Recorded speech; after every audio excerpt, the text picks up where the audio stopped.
Ambati silks Kanchipuram sorry store now in Vijayawada. Exclusive పట్టు saris, సల్వాస్ and lehengas. Bihar అంటేనే ఒక వింత లోకం. అక్కడ ఏది జరిగినా అది దేశవ్యాప్తంగా చర్చనీయాంశం కావాల్సిందే. చదువుకోవాలనే కసి ఉంటే చాలు, 4 గోడల మధ్య కూర్చోవాల్సిన అవసరం లేదని అక్కడి విద్యార్థులు నిరూపిస్తున్నారు.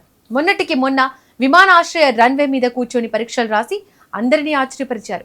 ఆ ముచ్చట ఇంకా మర్చిపోకముందే ఇప్పుడు మరో కొత్త ట్రెండ్ మొదలు పెట్టారు. ఏకంగా బిజీగా ఉండే రోడ్ల పక్కన కూర్చొని వెళ్లే వాహనాల హారన్ల మధ్య ఏకాగ్రతతో పరీక్షలు రాస్తున్నారు.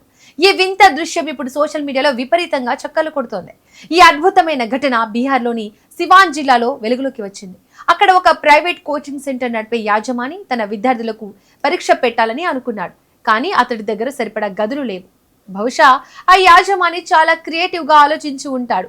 4 గోడల మధ్య కూర్చుంటే ఏం తెలుస్తోంది, బయట ప్రకృతి బడిలో రాసుకోండి అని అందరినీ రోడ్డు మీదకు పంపించేశాడు.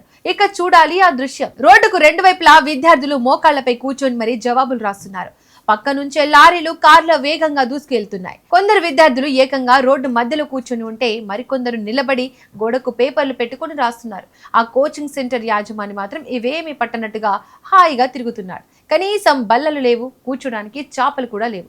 అయినా సరే ఆ విద్యార్థుల చదువుపై ఉన్న శ్రద్ధ చూసి నెటిజన్లు ఫిదా అవుతున్నారు. మరికొందరు మాత్రం ఈ ఘటనపై సీరియస్ గా స్పందిస్తున్నారు. ప్రభుత్వ పాఠశాలలు సరిగ్గా లేకపోవడంతోనే ఇలాంటి ప్రైవేట్ దుకాణాలు వెలుగుస్తున్నాయని మండిపడుతున్నారు. కనీస సౌకర్యాలు లేని చోట విద్యార్థులను ఇలా రోడ్డు మీద కూర్చోపెట్టడం ఎంతవరకు కరెక్ట్ అని ప్రశ్నిస్తున్నారు. కానీ బీహార్లో ఇవన్నీ చాలా కామన్ అయిపోయాయి.